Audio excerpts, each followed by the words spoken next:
We're still up on the tripod.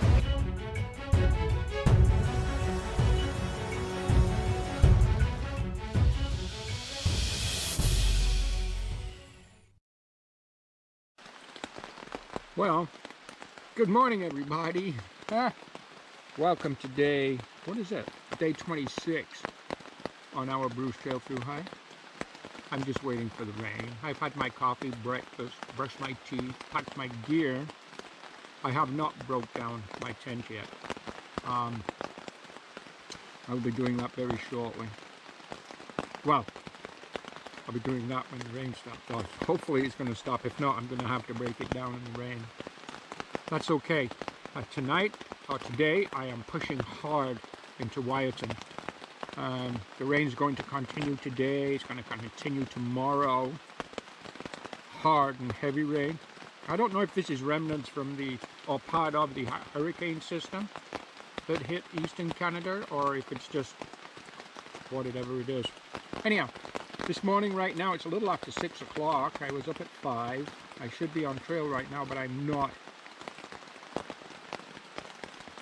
I've got pushing towards a 30-kilometer day to get to Wyatt, but I did go ahead and book an extra night in the Spirit Rock for tonight.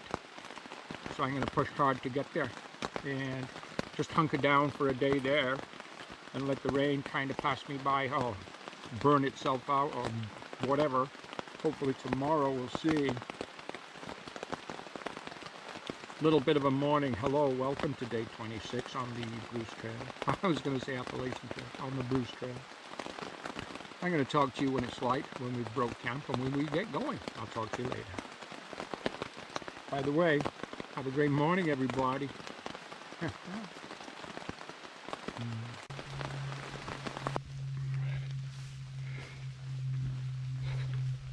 Good morning everybody. Good morning number 2. Number 1 was in the tent with the red light, waiting for the rain. Well, the rain subsided. We packed camp. We got on trail about half an hour ago now.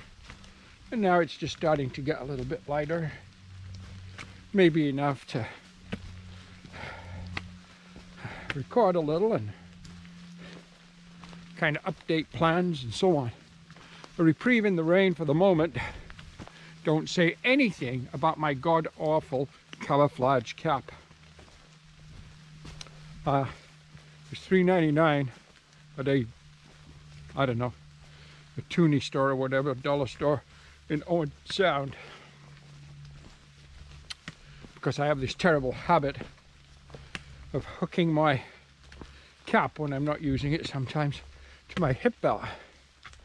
And of course when I do my hip belt, the cap just slides off.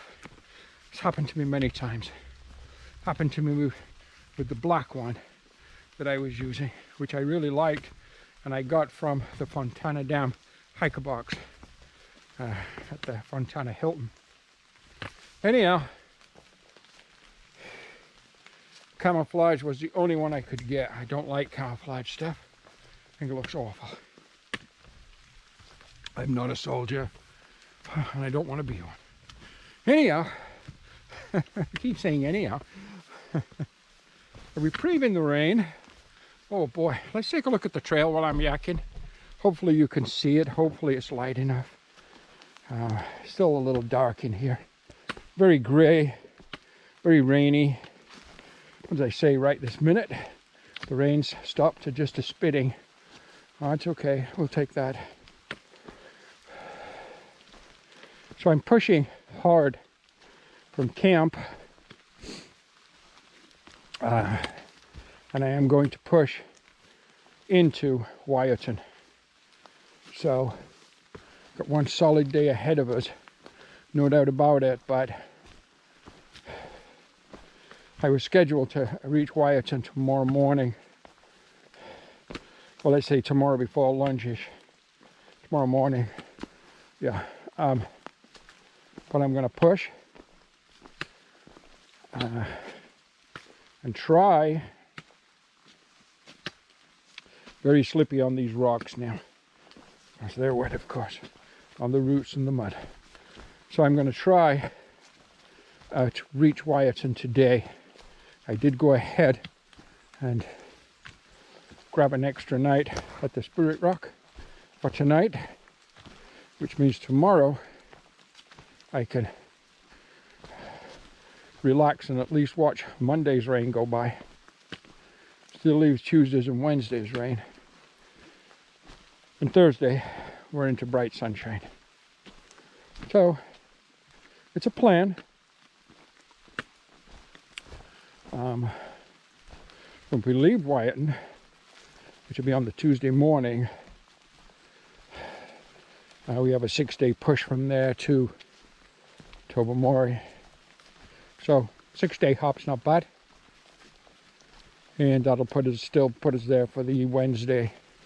What am I talking about? Wednesday for the Sunday. Anyhow, it's just a little update this morning. Got some trail notifications coming up, so we'll see what they have to say. But anyhow, let's just keep moving north.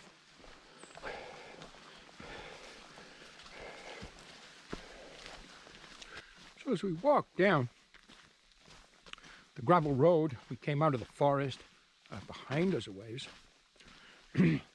I can't recall. I could see it on the map, but I'm not taking the map out right now. Is this Cole or Cody? I don't know. Anyhow, I'm going to answer a couple of questions that came from Facebook just yesterday from our Facebook page. Linda Murphy asked one about where am I getting my water supplies or replenishing my water supplies. And another person, I can't think of the name right now, asked what I'm doing to try to stay warm, or how am I staying warm in the cold temperatures. So let's answer the second one first. How am I staying warm in these cold temperatures? Well, okay, first of all, for a thru hiker, this is not really cold temperatures at all.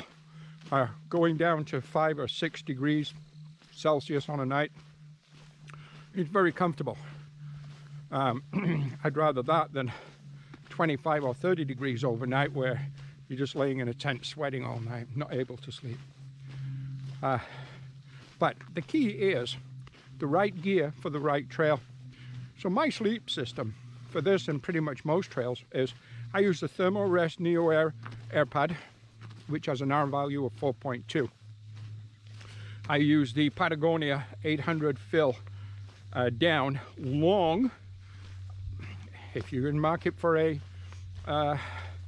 sleeping bag and you're going to get yourself into some weather, some conditions, some temperatures, whatever, I just suggest you go with long. That came as advice to me from Andre, the 2019 PCT crown holder, my friend Andre, and he was 100% right. I have 2 liners. The one I'm using right now is what I consider to be my Woods. It's Woods from Canadian Tire, nothing fancy, 24 bucks or something. 3-season nylon liner, and it's fine. For the really cold stuff, below freezing, let's say, or whatever, I use a, I guess it's an insulated, can't think of the name right now. It's not Thermo-Rest. I just can't think of the name. Anyhow, it's a sleeping bag liner, weighs about 3 or 4 ounces more than my nylon one, and it's designed for colder temperatures. And there's different ones. Thermo, maybe it's called. I'm not sure. I just can't think of the name of it right now. But anyhow, with that kind of combination of sleeping gear, I am quite warm. There's no issues whatsoever. I mean, I was in my tent last night and I still had the vestibule open until, the vestibule open, exposed just the screen between me and the outdoors on one side of my tent until the rain came, and then I had to close it, of course. So, there are no issues with temperatures. Just make sure you have the right gear for the right trail. Everything I'm using right now is exactly what I used on the Colorado Trail and on the Appalachian Trail. The only difference was on the Appalachian Trail, I used the insulated sleeping bag liner. So it actually adds a significant amount of our value or warmth in rating to your sleeping bag, and I think it's about 8 degrees Celsius. Always half that, believe me. So about 4 degrees Celsius, 8 degrees Fahrenheit. So if your bag like mine is rated for say 31 degrees Fahrenheit, I had no problems in the upper, mid and lower 20s Fahrenheit, or minus, I don't know, 5 or 6. I had no problems whatsoever with that kind of sleeping ensemble, if you will. Okay, Linda Murphy, water. Well, yeah, you know, don't you, girl? You've been here, you've been down this road, you've been down this trail, you know what you're doing. Great respect for you, lady. The hikes you do for charity, the money you raise, amazing. Kudos to you. You are truly an amazing lady. Okay, water. Well, you're right. Now, this rain that we're getting, I've passed some huge puddles this morning. But this rain we're getting is going to help the water sources as I push north.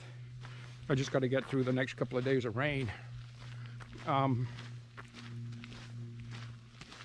what I have been doing is, and I notice on this particular trail, sometimes too on the Appalachian, you had spots where you just didn't see much water. Colorado, generally speaking, most of the time you see water every 2 to 4 miles.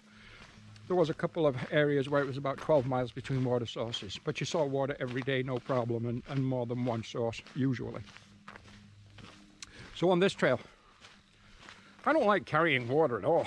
Like right now, I'm just carrying my 700 ml electrolyte bottle. But that's because tonight I will hit Wyatt, hopefully at the end of the day. That's my plan now. It wasn't my plan, but it is now. And I'll have a motel there. So I don't need to carry a lot of water. I don't need camp water tonight. But when I do, like yesterday, I was lucky. I look at the map. Unlike Far Out and Gut Hucks, which has water information embedded in there, it tells you where the water sources are and whether they're reliable, possibly reliable, seasonal, or, you know, whatever. Plus, the hikers have the option to communicate with each other. So they can, at a particular location, say there's water here or there's no water here. The Bruce Trail app does not allow that. Their expression on that, or concern on that, was, well, we don't want to be responsible for saying there's water when there's not. Huh. Passing something here, interesting. It's like a half barrel with tubes. Oh, glass tubes. They're like test tubes, big test tubes.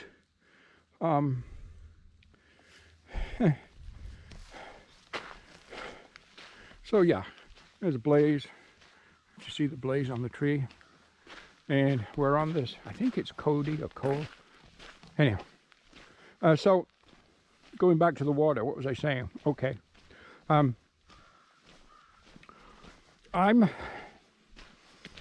You'll see maybe from some of the videos, I obviously filter all my water, period, unless it comes out of a reliable spigot, a tap.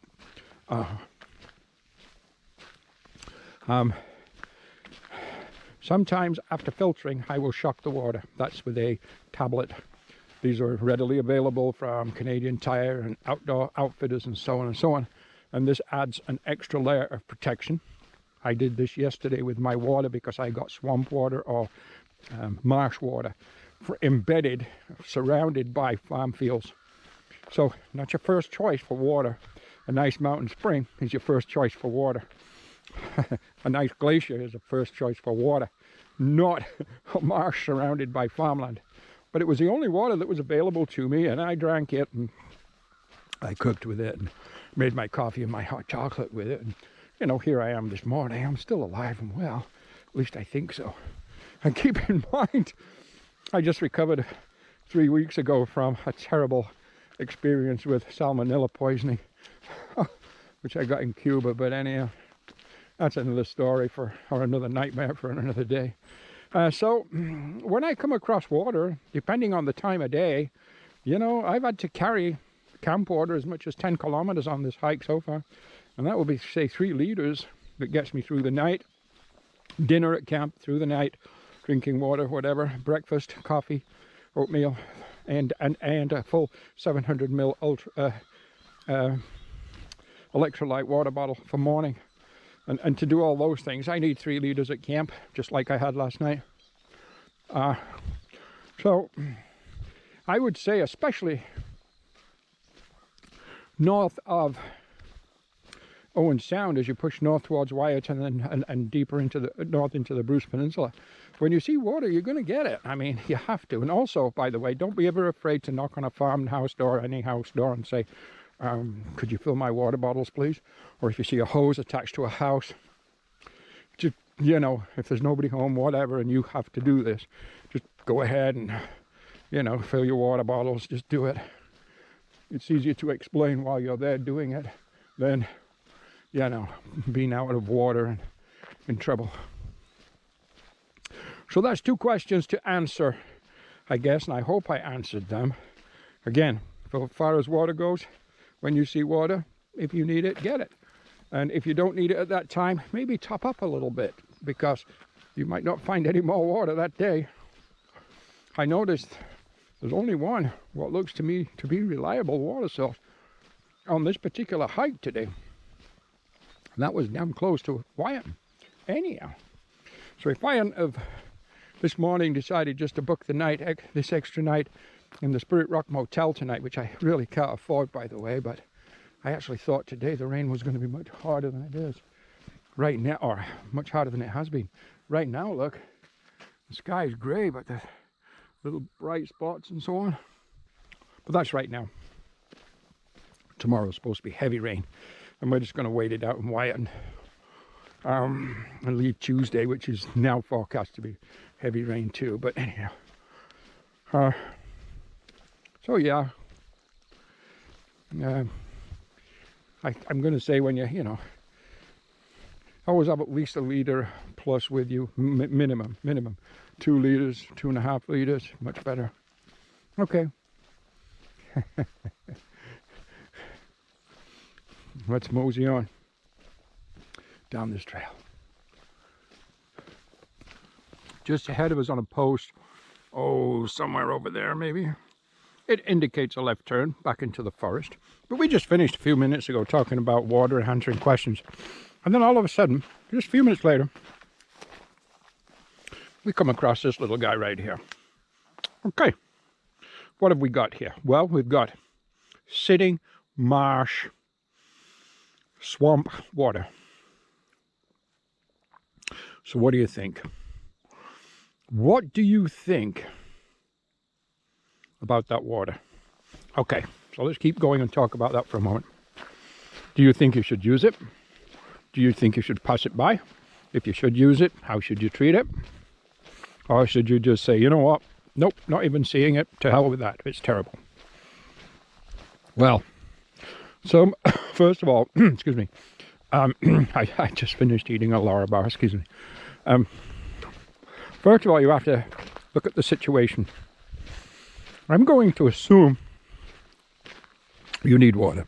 If you don't need water, if it's early in the day like it is for me, you're heading to, say, a motel or a campsite or whatever where there's water tonight, well, you're fine.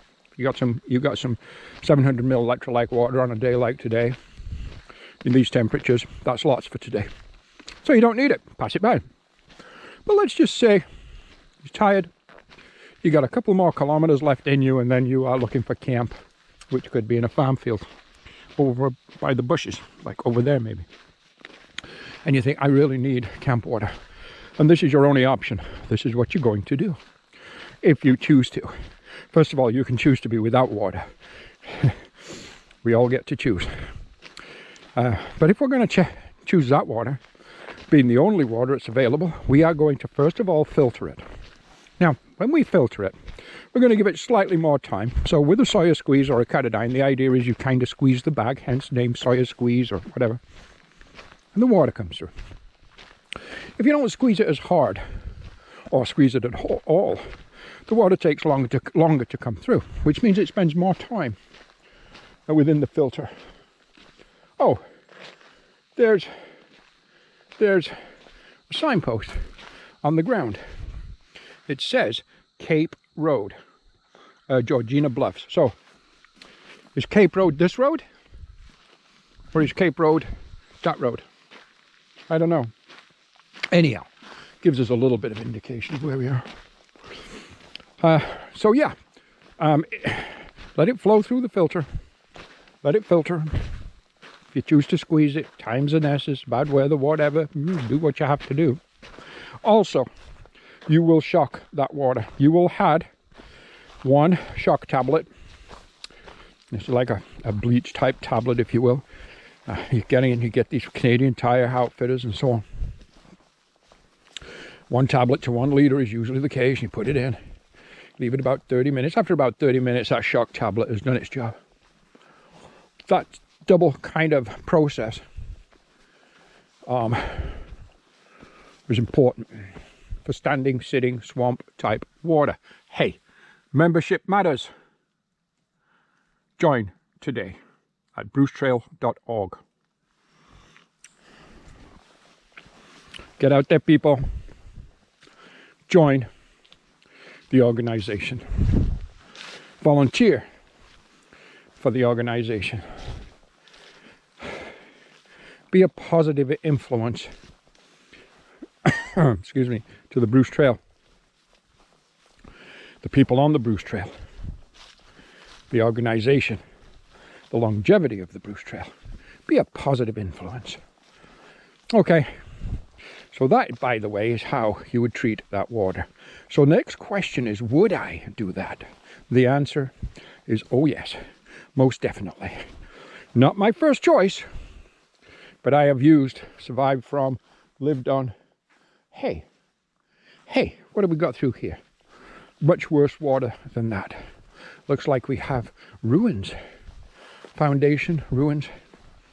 Time gone by. There's a piece of burnt firewood right here. I don't think that's from a time gone by. But the foundation certainly is. Okay.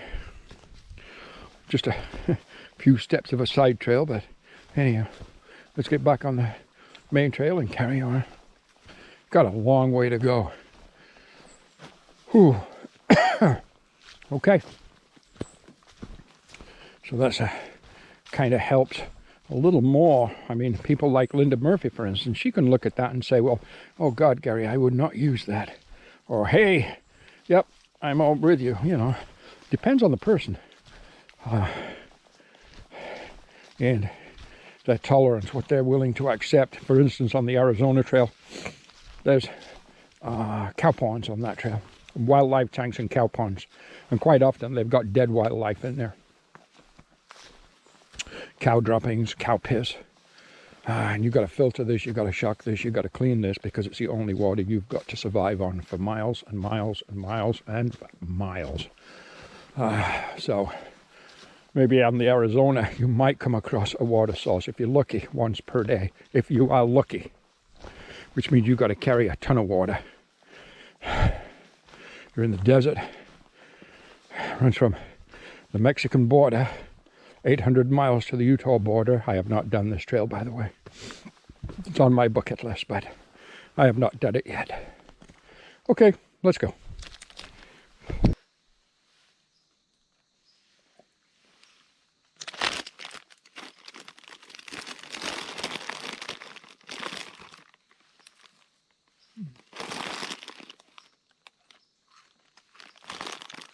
Hi guys. Well, break time. I'm having one of my whole wheat bagels with my Jack Link's bacon, a few sun chips, some orange flavored electrolyte water. Been a good solid push this morning. I've still got a long way to go. But I am going to reach Wyatt tonight. Kind of wondering about the weather. I mean, it rained. We waited in camp for it to stop raining. It stopped. We packed up, carried on. It rained a little bit, but then since then we've had nothing. Just a little spit here, a little spit there, but nothing. So, kind of wondering how much rain we're supposed to get today. Probably not as much. It's forecasting Monday as the heavy rain day. Which is fine. We'll be in our motel room then, so I'll be okay. In Wyatt night.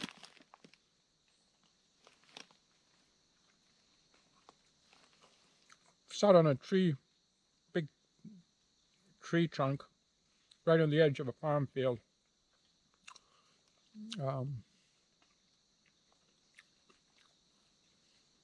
Beautiful country this morning, that's for sure.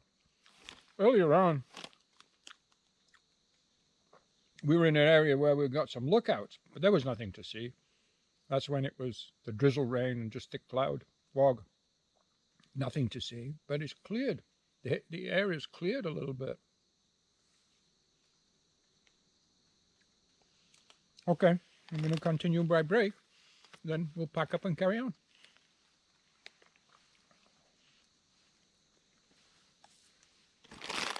First good view this morning.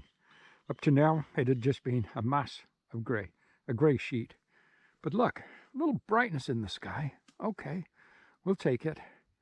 And your first good look at Georgian Bay. A little bit of a side kind of scrimmage type trail just to get through just to this little lookout spot. Yeah. Wow. Now that was nice. We're gonna, I guess, basically from now on, Georgian Bay, part of course of Lake Huron, is going to be accompanying us all the way to Tobermory. Pretty much on and off, but we'll see it most of the time now. Oh yeah.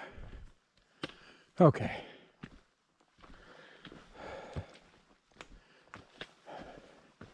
Let's keep pushing towards Wyatton, and all is well. We've mentioned earlier starting to kind of, from Wyatton, when we leave Wyatton, which we're scheduled to do on Tuesday morning, tomorrow we're in a motel there, let the rain, a lot of that rain go by. Although Tuesday's supposed to be a rain day too now. But anyhow, it is what it is. So Tuesday we'll leave Wyatton, and it's a 6-day hop to Toby from there. So once we reach Wyatton later today, and we will, we're at about 16 kilometers or 10 miles to Wyatton now. As I say, we've been pushing pretty good to get there. So we will get there. And I noticed from Wyatton, it's 162 kilometers,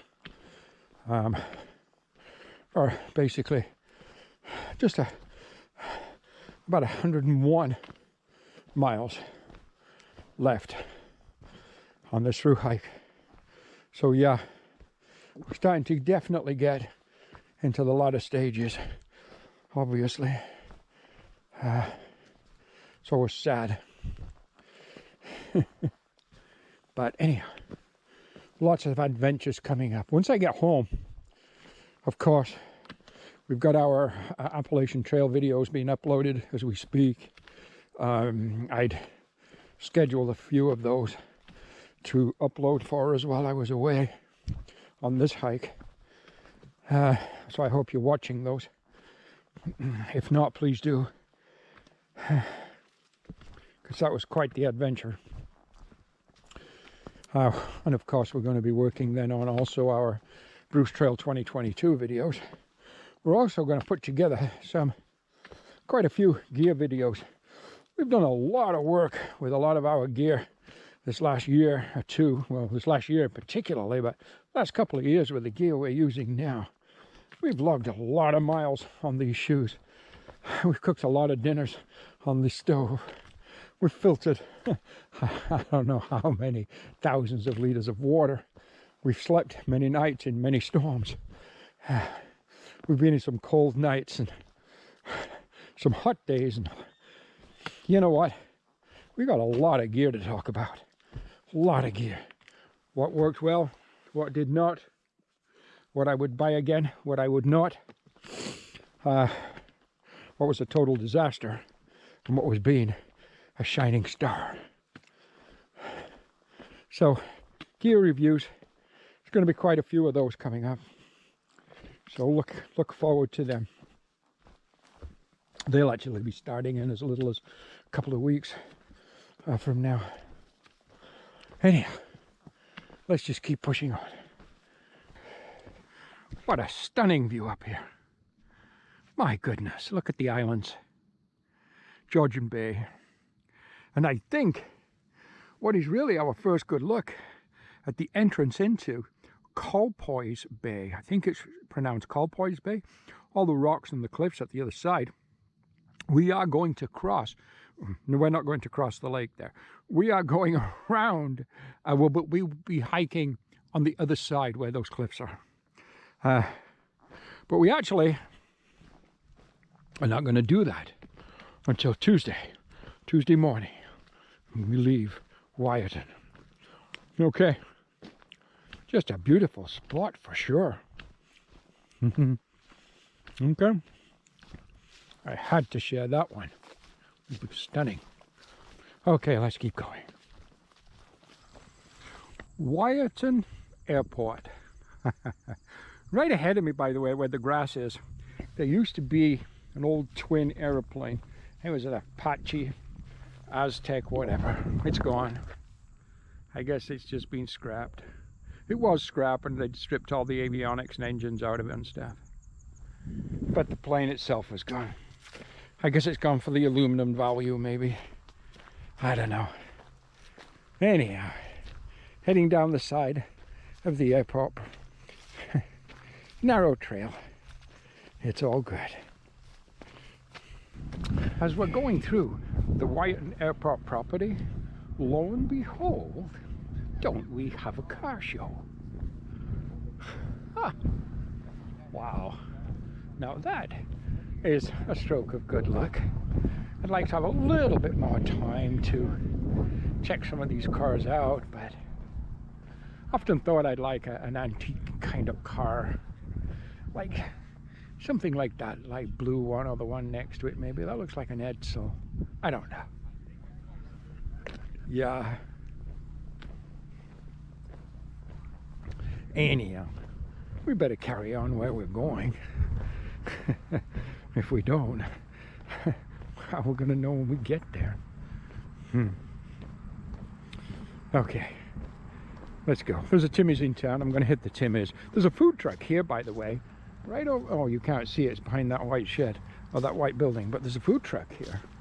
I just looked, but it's like $16.99. It's going to be $20 with tax for a pulled pork sandwich. I'm going to go to Timmy's so I can get coffee there. They don't have coffee here. And I'd like to get a breakfast sandwich, I think. Okay, let's go. Wyatt and Willie. And the rain starts now. Just as we're entering Wyatt proper, the rain starts. Okay. So be it. The Spirit Rock.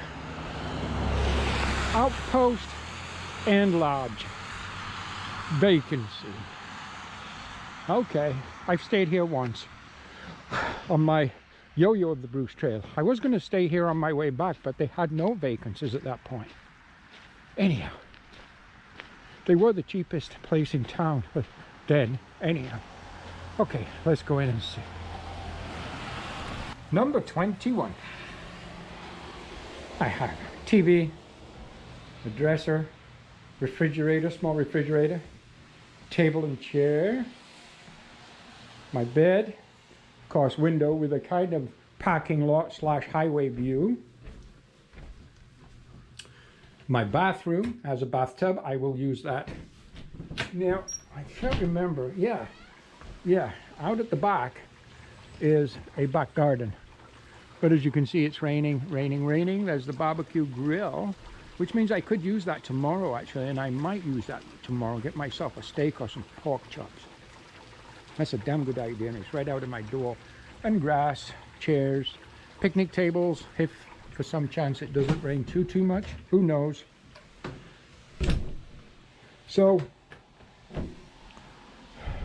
with the tax, this room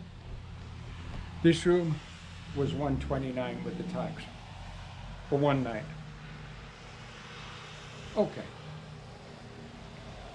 Most expensive I've had, but again, we're in the Bruce Peninsula and we know it's going to be expensive. Okay, let's get sorted out.